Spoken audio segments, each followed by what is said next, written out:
Hey there, welcome back. Sorry I had to cut the video short. I have obligations. Can't always play games, which I wish I could do sometime. Alright, so I was just finishing up being able to hit unpause so we can actually play this game.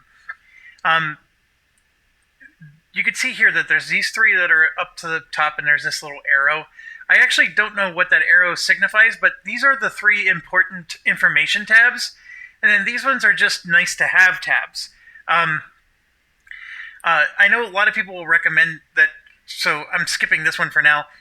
The decisions tab, um, these are things that you could ultimately do, but please understand that you could be playing this game for hours, 20 hours, possibly 10 hours, before you could ever do some of these. I can tell you that the first thing that we will probably unlock is this one, and then this one. And they'll both be at around the same time. These down here are important decisions that will help us. And if you'll notice this one, this invite knights, it's the same decision that you saw here. Invite knights. So sometimes the game gives you multiple ways to skin the same cat. Okay, this factions one is important when someone's trying to murder you or rebel against you or any of those kind of factors. You'll go here a lot for that type of stuff. Also, against your liege. Like right now, I have a liege that I report to, so I can actually try to rebel against him. So that's what this one is. This is for your schemes. So this is how I can murder somebody. I can sway them. I can seduce them. There's a lot of different things I get to do. And then these are secrets that I know about other people, or that they know about me. And so you can use those secrets to get an edge on them, or sorry about that, or take an advantage against them. And then lastly, this is your court. So this is everybody that's in my court right now that is not a vassal. So of course a vassal would be like here, this little city, this Reeve Stigan guy. He's a vassal of mine, and you can see that right here, vassal. These guys are not vassals. Some of them are your knights, so they're commoners, and you can see here they're all lowborn, which simply means it's not a member of a noble dynasty. This one is a member of a noble dynasty, but it's my wife. She's not a vassal. And this one here, he does have his own little dynasty, and you can see he has 2 living members in it. But he's not in my... he's in my court. He's a courtier, but he's not... I haven't made him a counselor or anything of the ilk. He's got a really good stewardship, so I probably do want him to be in control of land at some point. Now, sometimes you'll have people that are visiting you. That's your guests. So this guy is available to join my court, and I could recruit him. I usually have to pay him money to come into my court, so you just don't want to be giving these out like Pez dispensers. His stats are not really all that impressive. I'm just as happy, thank you for coming, but, don't let the door hit you on the way out, kind of thing. And then there's a physician in this game. And the physician, of course, is if you get sick or something happens, the physician will try to heal you. So one thing to say about the physician, I think medicine of this time was very crude and not very effective. I think that as far as game mechanics go, the physician is way more successful than a real-life person would have been back in that day. You can get cured from some pretty serious stuff with these physicians. So it is important to get a good one. And then if you ever get wounded in battle, they can sometimes heal the wound, so that wound doesn't stay with you permanently. There's some really cool aspects of this game. Like if you ever get disfigured, like for example, let's say you have leprosy, you'll actually start wearing masks and stuff to cover your hands and your face. if you ever, you could actually have just one leg, or you could be blinded, and then you'll have like your picture will show you with the picture with you know the cloth covering your eyes. It's actually quite entertaining to see what lengths this game goes through to have different things that your character goes through. For example, I went to a brothel once. I know it's a very Christian thing to do, but this particular character he was a Don Juan. So I go to a brothel, and by the way, going to a brothel is one of the ways you reduce stress, which, like I said, is a very bad thing in the game. But anyways, neither here nor there. The point is I got they called it the love pox, which I'm guessing is herpes or syphilis or whatever. And anyways, long story short, your physician can heal you for it, which I don't think was even possible back then. But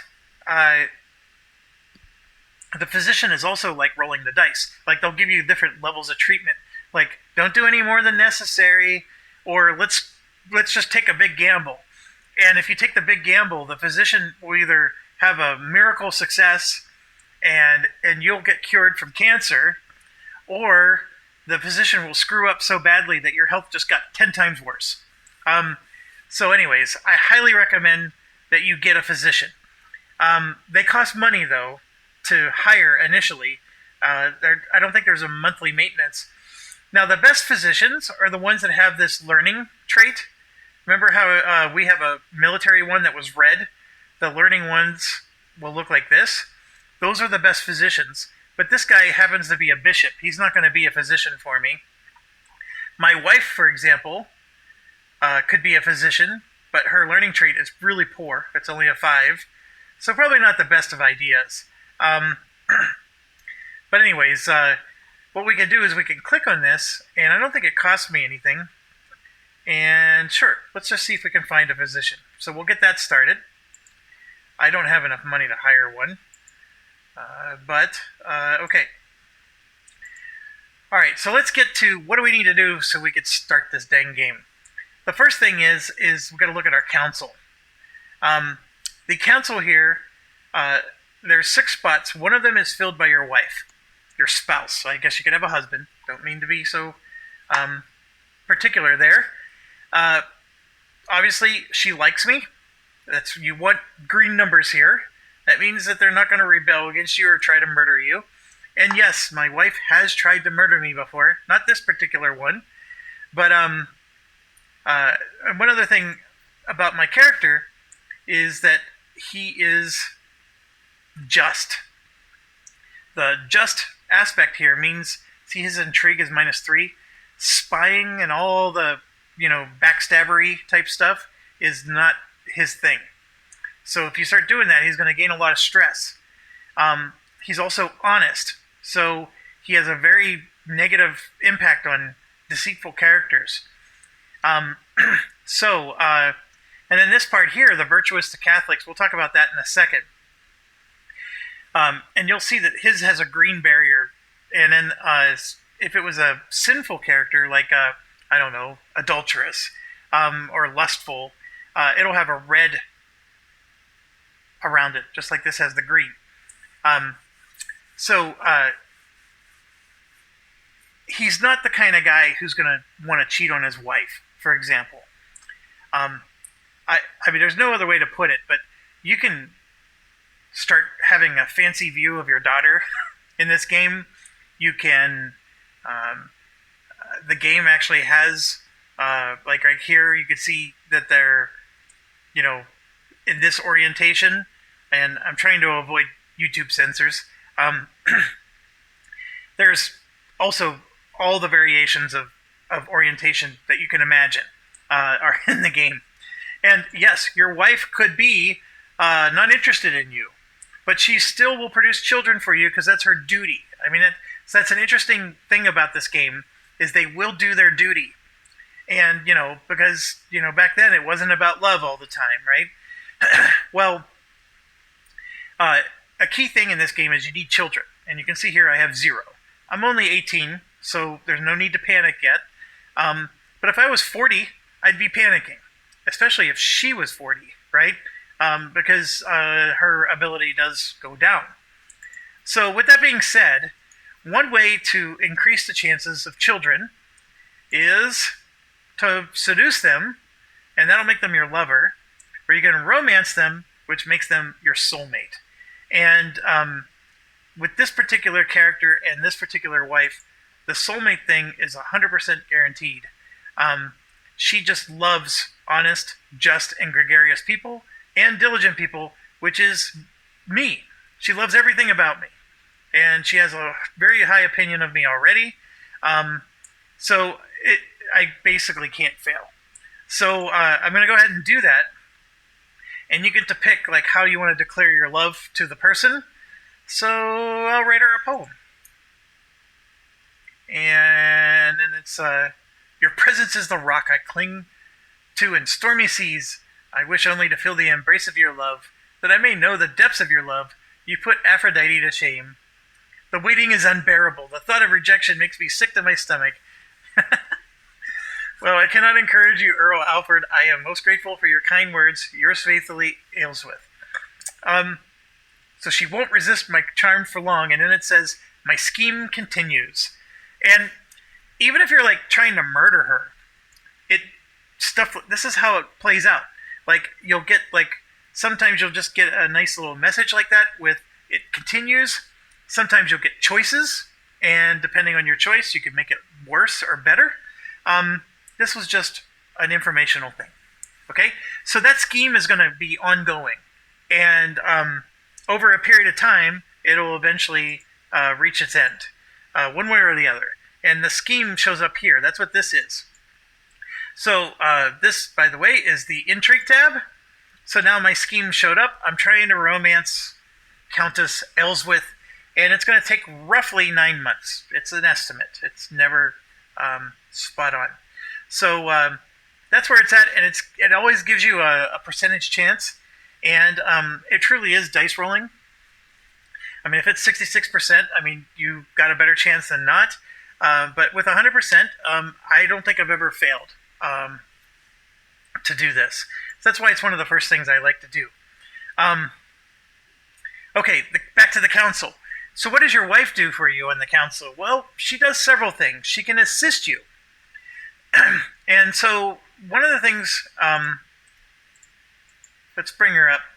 You can see she has really high diplomacy and really high intrigue, okay? So I think it's divided by 3 or divided by 4. We'll see in a second. She gives you as many points as this divided by 3 or 4. Let's verify. So she'll give me 3 diplomacy points. So 3 times 4 would be 12. Now that's not going to work. So it's divided by 5. Oh, that's even worse. So it's divided by 5, rounded up. Okay, so the 16 there, well, that's rounded down in that case. Anyways, you can see she has 16 diplomacy. She'll give me 3. She has 3 martial. It can't be 0, so it's guaranteed at least 1. So you get a martial of 1, a stewardship of 1, and you can see her martial and stewardship stinks. And then her intrigue is 17, and you can see, once again, I'm getting 3 from that, and learning of 1.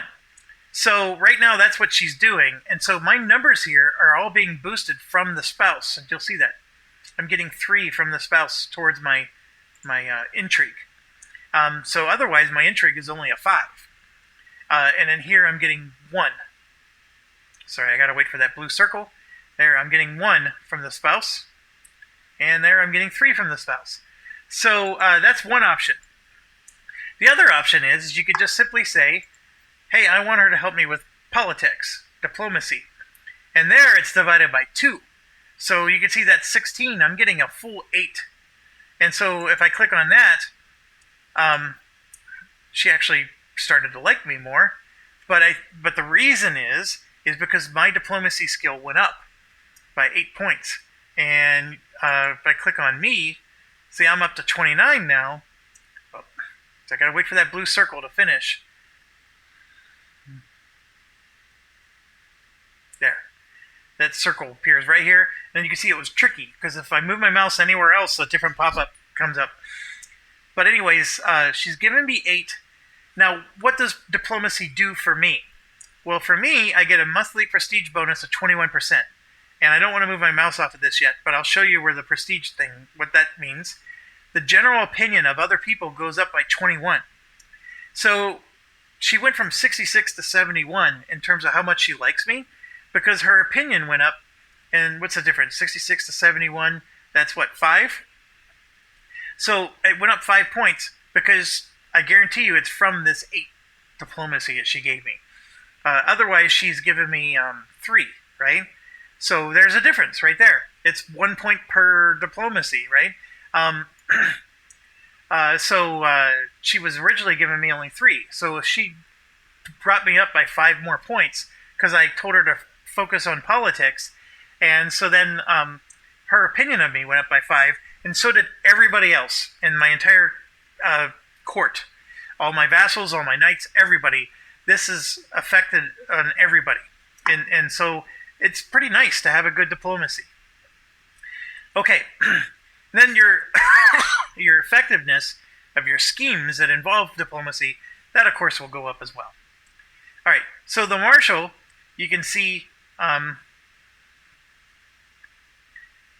the levy size goes up, so I'm getting more troops every month, because you're basically recruiting troops. I get 36% more because I have a good marshal's ability. The reinforcement rate goes up as well, which I think, I'm sorry, I'm getting 36% more per month from the reinforcement rate. This is the size, like the maximum number of troops I can have. That went up by 36%. And then the advantage during combat is very important. Having a good martial character is it's always good.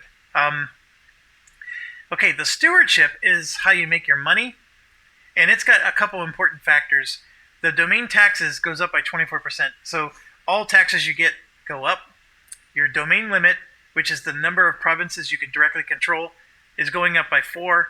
I think that is truly divided by 5, so I'm at 20 stewardship divided by 5. I get plus 4. Okay, and so that you can see here. So this 7 here would be reduced by 4. I would only be able to control 3 domains if I had a 0 stewardship. And then the intrigue will let me discover if somebody's trying to do something to me. If I'm trying to do something nasty to someone else, what's my chances? Also, you can imprison people, and it's not always guaranteed. So you can try to imprison somebody, and that improves if you have a high intrigue. And then your learning here, your piety goes up, and it reduces the prestige to increase crown authority. Also, people are more likely to accept if you demand that they convert to your religion. So, this one increases your piety. This one increases your prestige. That's these things.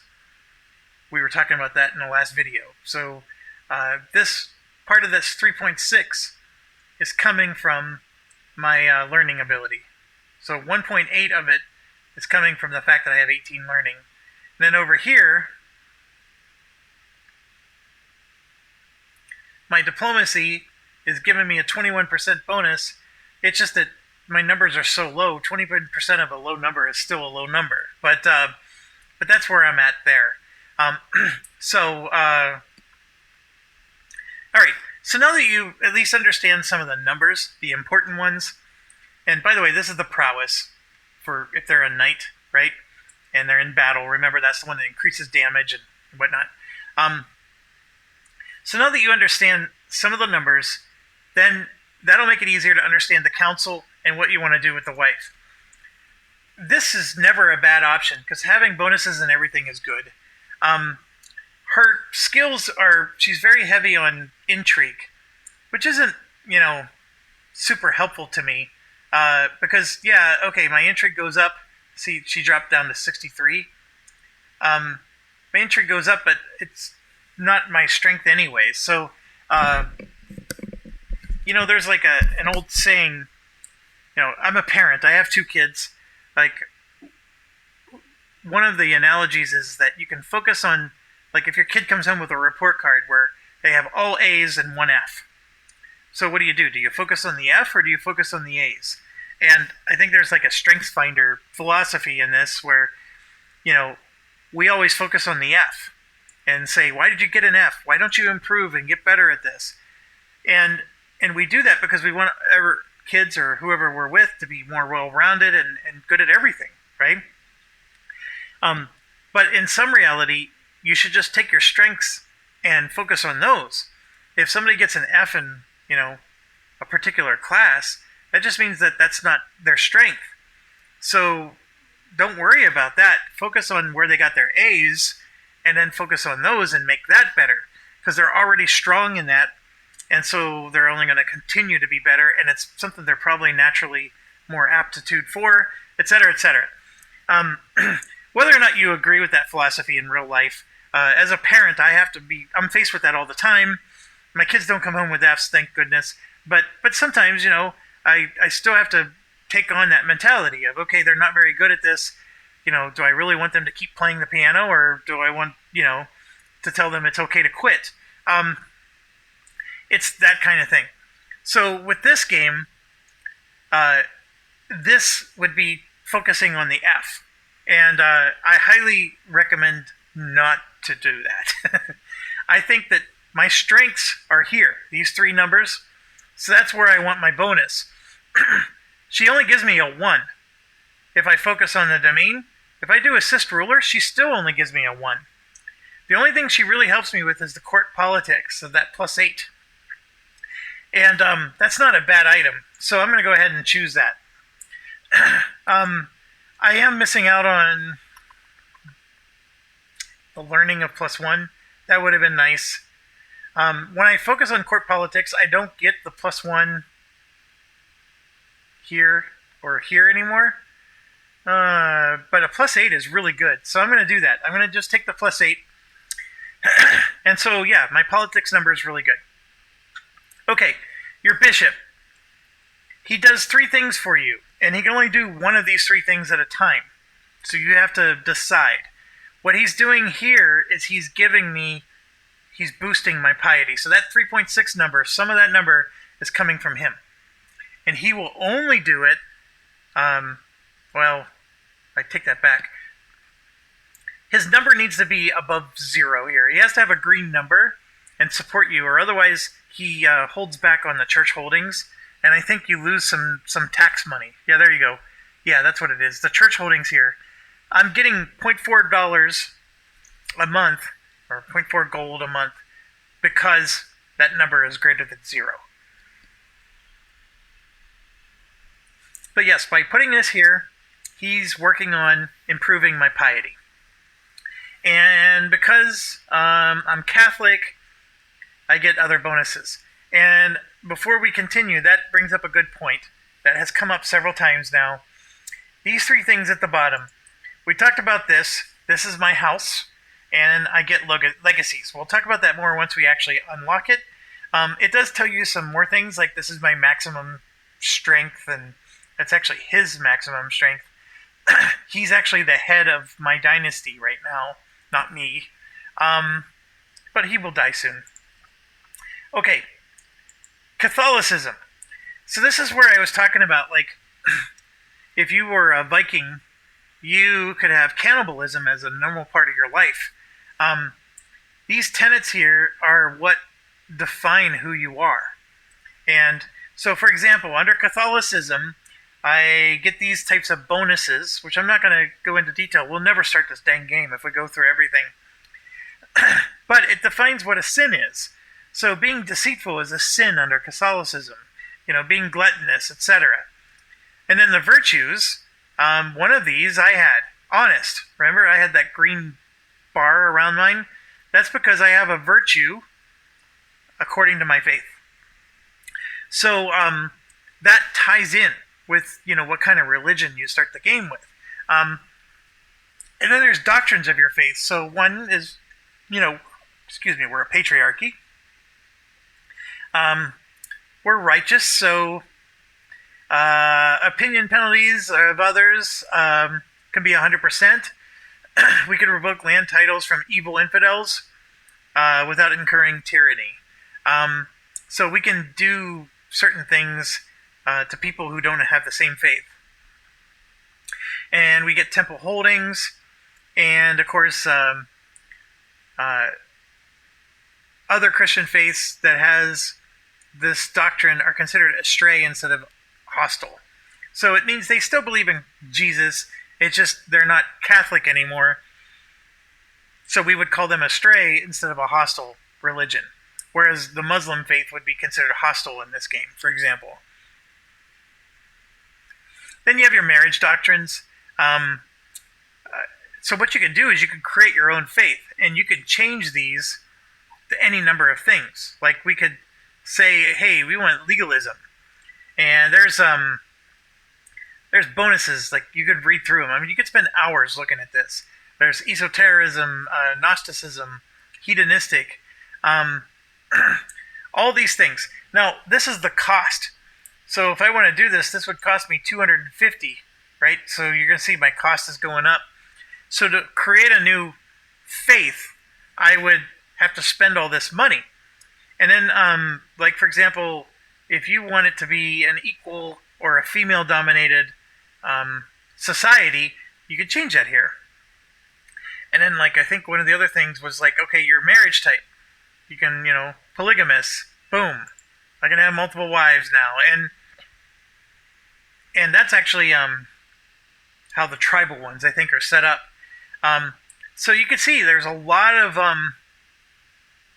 flexibility.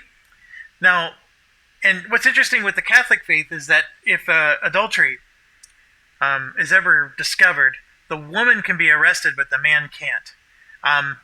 Of course, it's true patriarchy at its finest here. And see, like the male adulteress, they're still shunned, though. I mean, don't think that they get off the hook, but they're clearly a more severe penalty for the woman. If that kind of stuff offends you or you don't like it, you can change it. And so that's, I think, a cool feature of this. Now, when you create your own religion like this, so this would be like it's close to Catholicism, but it's not exactly, because, you're changing your tenets. I want armed pilgrimages instead of whatever. And then eventually, these will change down here. The sins and virtues, those will change based on what you do up above. That will change how neighboring countries and rulers think about you. So, because you basically formed your own little sub-branch of a religion. In the beginning of the game, unless you're playing something very different than like a Catholic nation, you really don't want to touch that. Then the last one here is your culture. And think of this as your technology tree. If you can think of it that way, you get the concept. We're in the tribal era. We need to have, see it says 7 of 21. We need to have more findings. More of these things need to be discovered. And then what happens is we move to the medieval era, and then eventually the high medieval and late medieval. Okay? So we're in tribal. We have 1, 2, 3, 4, 5, 6, 7 things discovered. And you can see here 7 out of 21. I don't think we actually do discover 21. I need to think about this, because there's definitely not 21 items here. But the head of our house, dynasty, he's the head of our culture. And our culture being the Anglo-Saxon culture, he's deciding what to focus on. So he's focusing on Banus. So all of these will grow. Like, these are research trees that will, and you can see here, it says there's a 5% chance every month to get 0.4 progress. So the base progress is 0.3, and then the development, remember we were talking about the development level, adds a 0.1, and then the base chance is 5. So at the end of every month, this number could stay at 0, right? We have 0 progress. Or it can go up by 0.4. And there's a 5% chance it'll go up by 0.4. So over the course of a year, 12 times, it'll roll the dice, and you have a 5% chance that it would go up. That's pretty poor. And so it's going to take a long time And you can see here, the game does a great job of, factoring in all your probability and statistics there. And, gotta let the blue circle. It's going to take about 400 years before we'll ever discover this. So that's awful, very awful. But as we get more development and more other things going on in the game, this will start to speed up a little bit. So with him focusing on Banis, you can see that if we discover Banis, our reinforcement rate goes up by 15%. And there's a 35% chance that we're going to get 0.4 progress. The chance is much higher because he has fascination. He focused on it. So he improved it by 30% just by focusing on it. So you can make something like happen a little quicker. And here you can see it'll take 59 years, which is still an awful long time. So these are very slow going. And there's a lot of stuff here. Now, if you're asking me, like, which one would I focus on? The city planning one is in the plenary assemblies. To me, they're both equal weighted. I would probably lean towards this one. In the beginning of me playing this, I always picked this one, but now I'm starting to pick that one. What this one does is it lets you change your... because your crown authority is 1, and then eventually it goes to 4. It lets you switch to 2. And if you can switch to 2, you can revoke titles. So if you got some jerk vassal who's trying to murder you, you can actually remove his title from him and send him away. You can't do that at level 1. So that's the issue. Okay, I know it's a lot of information, it's a paradox game, but getting back to this, the bishop here gives you poor piety. This is convert a religion to yours. Now, we went through all that thing about how you could create your own religion. Well, when I say convert religion to yours, even if I'm Christian, just like somebody else is Christian, but if I created my own, Church of England, that's different than Catholic, right? And maybe the Church of England is a matriarchy, or whatever we decided to do. What your bishop's going to do is he can convert the different counties. So what you'll do is you'll pick on that, and then you just pick a county, like Dorset here. And what he'll do is he'll spend a certain amount of time, and it'll show you how long it takes, and he'll start converting them to your religion. Now, everybody converts towards your religion slowly, just like this thing. These all have a chance at the end of every month of getting progress towards, completing. The same deal happens with converting religion in an area that they believe something different than you do. Okay, but what this guy does is he greatly speeds it up. And then this bottom one here is fabricating a claim. So you can't declare war on other Christians unless you have a claim on them. And this lets him fabricate one. And it costs money. You have to bribe people and stuff like that. So don't do that unless you have to. I mean, obviously it's a very important tool.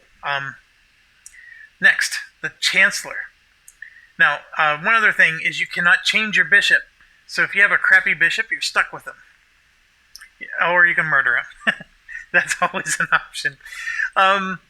Chancellor Osriad. He's my diplomacy guy. So you want a guy with really high diplomacy. And you can click on this button to sort it. It's already sorted here. But like everybody else has lower diplomacy than him. So he's actually the best guy for the job. Higher the number, the better. And what he does, and that's a good number, 14, so it says good. He's focusing on foreign affairs right now. So he causes me to go up by 0.7 prestige a month, which is this number here. So he's responsible for almost all of that 0.9. And then other vassals' opinion, fellow vassal opinion, and that would be that other vassals that report to my liege, they are going up by 0.29 a month. And the possible side effects these are like random events. Uh, once the green ones are good, the red ones are bad. So by putting him on this duty, he has some bad things that he might end up doing. Okay, domestic affairs. What that one is the people who report to me, their opinion goes up by a whole 0. So he's not doing anything there. But every month it'll increase by 0.29 up until you get to 7. And then after it caps at 7. And it's, I guess, because of his diplomacy skill. And then he has some more good than bad side effects that happen. Then the bottom one is integrating titles. Basically, when you start taking a bunch of land that isn't necessarily your de jure area, you can integrate it. I haven't actually messed with that too much, so we can dig into that later. I think this is more important, like when you start taking Ireland and Scotland and stuff like that. But I do want him focusing on foreign policy. This guy is the one who I want to do all of his stuff. First of all, let's start at the bottom. He will convert culture. So we're all Anglo-Saxon here, so there's nothing to convert. But these guys are Cornish. And so if I started to control Devon here and Cornwall, those are Cornish culture, and I can use this button to convert them to become Anglo-Saxon. Now, everything, like I said before, will convert on its own. It's just slower. This will increase my taxes based on his stewardship, and it looks like it's divided by 2. So I would get an extra 6%. So whatever my taxes are, I'm getting an extra 6%. And then the middle one here will increase development. So again, if I click on Dorset, my development is 5. And this is the impact that development has on me, these 3 things. Every month I grow by 0.3. My neighbors, which have a higher development than me, are giving me a 0.3. So you're sort of like, because your neighbors are growing, you get to grow too. The holy site in Rome is giving me a plus 10%. And my currency, which is an innovation that we discovered, is giving another 10%. So what this is this is increased development. So what he's going to do is he's going to increase your development by 1. And then reduce building construction time, etc. And then you get more growth towards higher development. Now, this 100%, what does that mean? It's the control level. And so if we look here, the control is at 100%. So this guy's ability to develop, if the control is less than 100, is reduced by that much. So if the control was 90, it would just be 90%. He would only be working at 90%. So here, let's test this out. His development's 5 at Dorset. I put this on develop. I'm going to develop Dorset. Now their development should be 6, which is interesting because it did say increase development by 1. Maybe I have to unpause before that updates, but look at the monthly growth went up by quite a bit. The existing development, -1. What's that?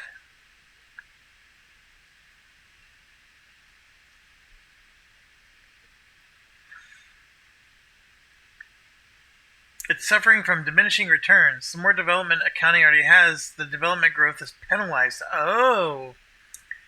So I'm getting a -1 because we're already up to 5. Oh, interesting. So it's not quite as good as it originally looked. So then let's collect taxes. You see, that -1's not there anymore. Interesting. Learning something every day. Okay, your marshal. This one could be better. But see how it says swap? He's already Osriad. He's this guy. So if we do that, he'll swap down to here, and then he'll become the diplomat. We don't want that. His value is 9. This guy has a 10, which is better. But he's already here. So there's really not much better out there. So we're going to have to leave it be. So we got a 9 level marshal.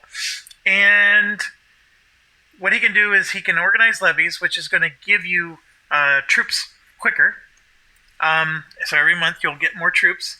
And then this one here is the maintenance cost of your men at arms, which we don't have any yet. And I sort of skipped over that real quick. He gives you bonuses there, so we'll talk about that later. Lastly, you got the Spy Master, which doesn't do very much when you have a character who's just and honest. But what this does is this prevents... He's always looking out for hostile scheme, like people trying to murder me. So he's basically looking for anything that's hostile and sniff it out before it reaches completion. And then this one here is he will support a scheme. So like right now I'm trying to romance my wife. If I click on this, he will give me more bonuses to making that successful. I'm already at 100%, so it's not necessary. Then this last one is he's going to go find secrets in various areas. And basically, like, so let's say I click on Find Secret and I choose this city here, right? It has a 25% chance of learning a secret, so it's not always successful. It'll gradually grow over time. And what he's doing is he's basically trying to get dirt on people in that area, and in specific, my vassal here. So this Reeve Stigand, I think he's a little shady character. I want to get the dirt on him. I can tell my guy to start spying in that area, and the chances are I'm going to get dirt on him, some secrets, and then I can blackmail him or do whatever I want to do. All right, so I'm happy with just, anti-hostile for now. I'm happy with levies for now. There's not much else to do.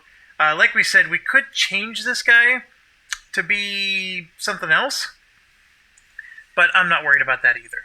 Now, one last thing before we leave this is you'll see this little fist here. That fist means they're a powerful vassal.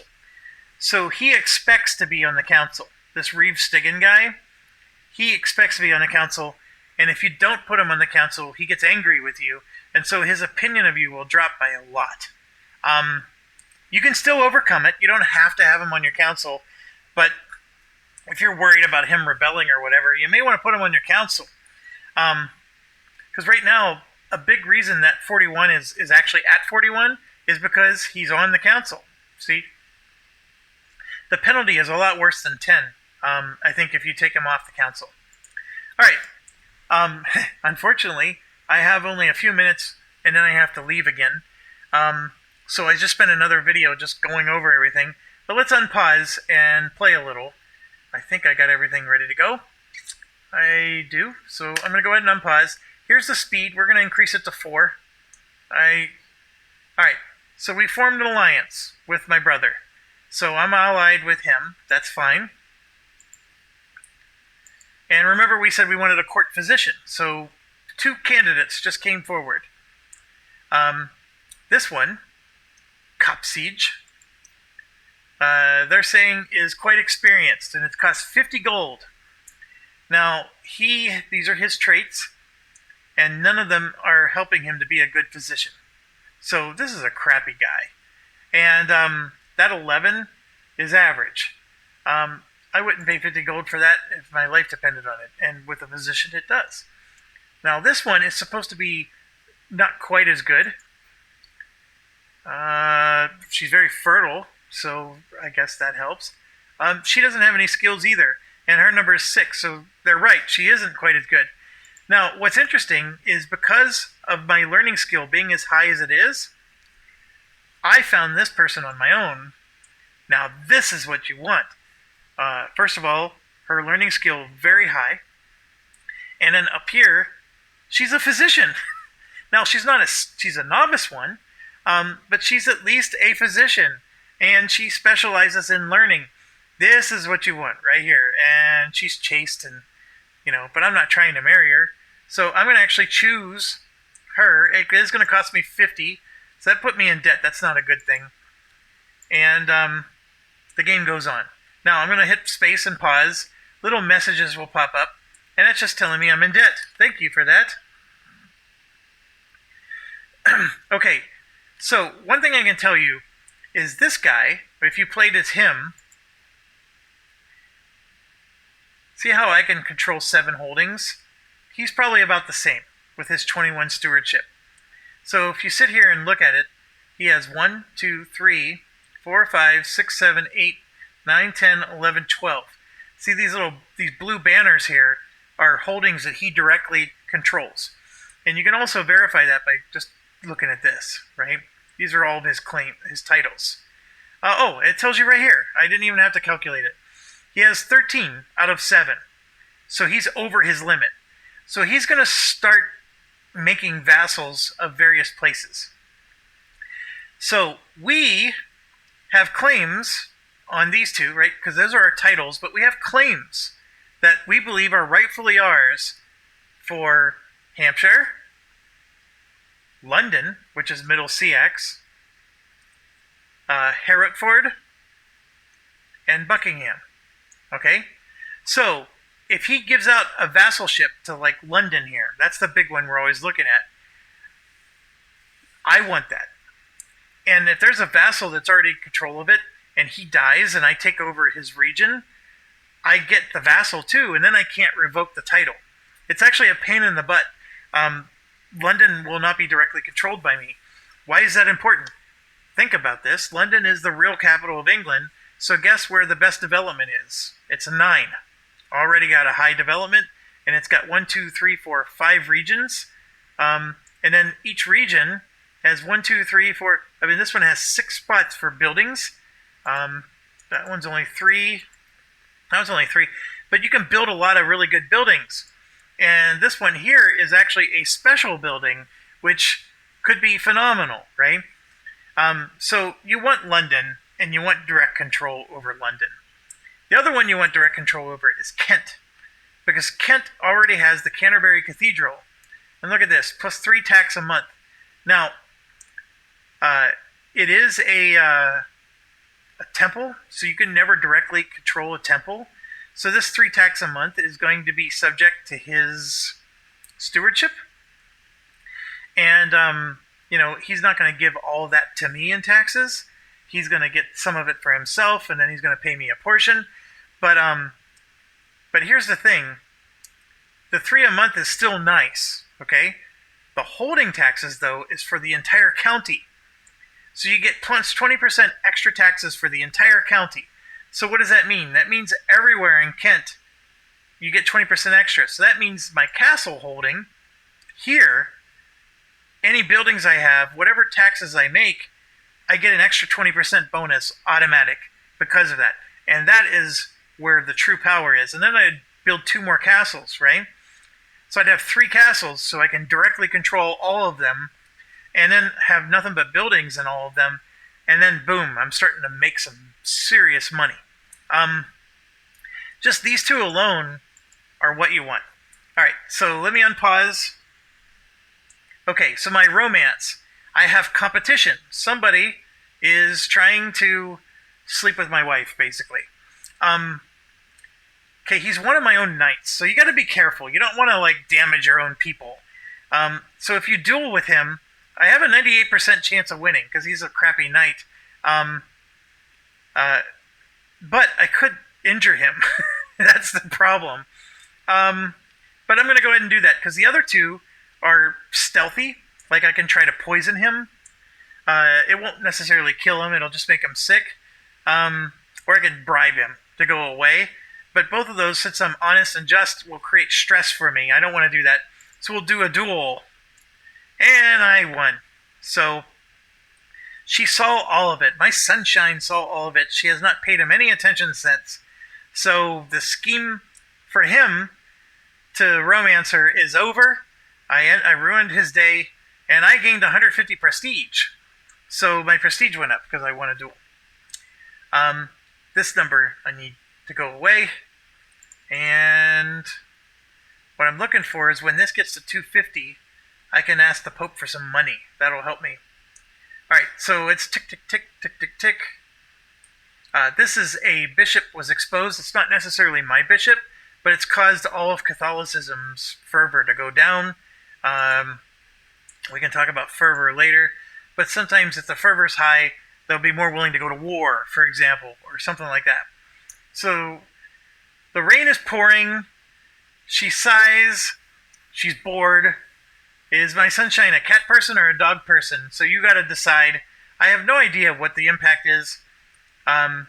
It's possible she will lose opinion of you if she dislikes the cat, but it doesn't tell you percentages. So this is just I'm going to pick dogs because I have a dog, and she doesn't like dogs.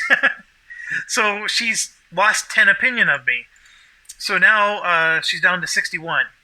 I don't think that impacts. I should still be at 100% because I just have so many things going my way. Like you can't screw it up. Okay, the thing I was telling you about is happening. He gave out his vassals. See these little vassals popped up? And there it is. London was given to somebody else besides me. And I can't declare war while in debt. And that's the thing I'm upset about. All right, now there's another person. I'm going to duel him as well. He stood no chance. Sorry I went through that too quick for you guys if you wanted to read it. But it was another duel. I won. I'm trying to get this to at least 0. I don't like this. I need to defeat that. Okay, I'm at the end. So basically, I'm stalking through the underbrush. There is a person. There's a woman's scream. So I'm coming for you, my love. You have to pick this one if you want to seal the deal. Okay? Otherwise, you could send your page, which ends it, or she could actually get wounded if you pick this one, and it ends your scheme. So this one. All right. So I succeeded. She's on the ground before me, disheveled and weaponless. Opposite her stands a huge boar. So she's under attack by a boar. My arrow strikes true, and the beast falls to the ground. And she stumbles towards me and throws herself in my arms. So here, I'm going to say, come to me, my love, right here, right now. She will become my soulmate. I will lay with Countess A was with. Her opinion will go up. I got 350 prestige from it, so that's good.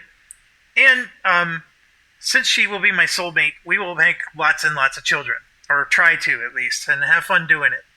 Okay, this option is you basically change your mind and you just share a kiss.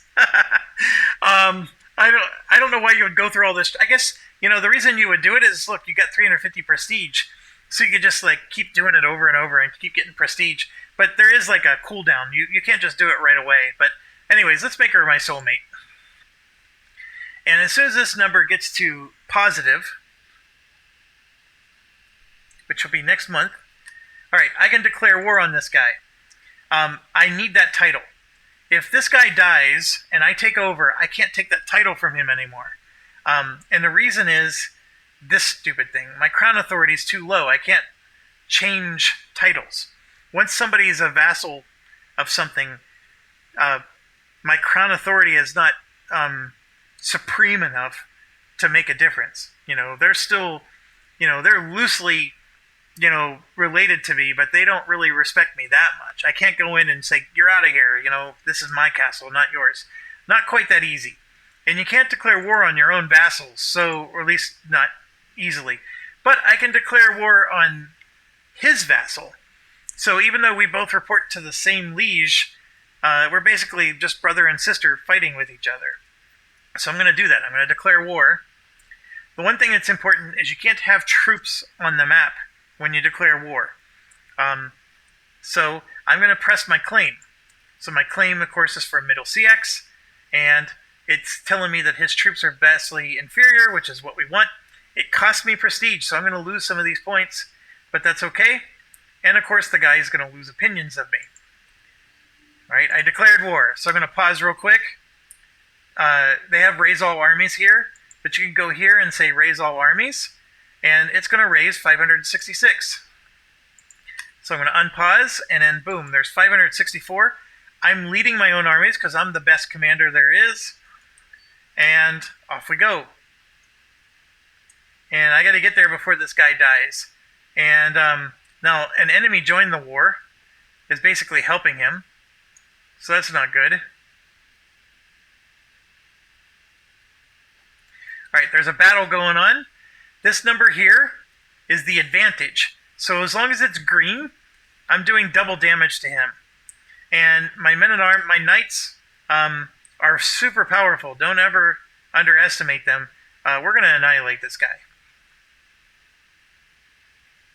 So boom, he's gone. And there's a pre-battle phase, a battle phase, and a post. There's like 4 phases to it. I'm not going to get into all those details at the moment. Just know that we won. And then now this is happening. And so what we're doing is we're sieging London. So our troops are just barely enough to siege London. In fact, because of attrition, I'm going to... since I can't be by my wife's side, I can send a troubadour. I will send the best one, but it costs me 50. I don't have any money. It increases her opinion of me. I get that. This one, not quite as good. Yeah, I'm not going to do a minstrel to do my wooing for me.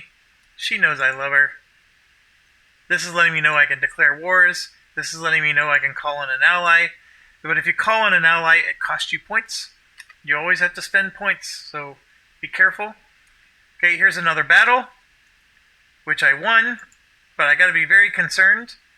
I'm super close to not being effective against this castle, but so far the progress is moving.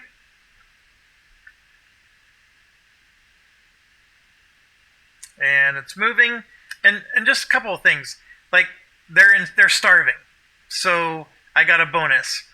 There's sickness spreading, so I got a bonus. I can click on this to assault the fort, but only if there's been a breach. There hasn't been. I'm getting 1.1 progress a day. That's this thing.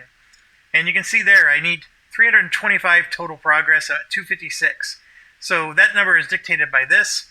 And then when this thing goes all the way around, a new event occurs down here. So, boom. So now I got another event. So I got a +5 to my progress. So we're going. I'm being raided.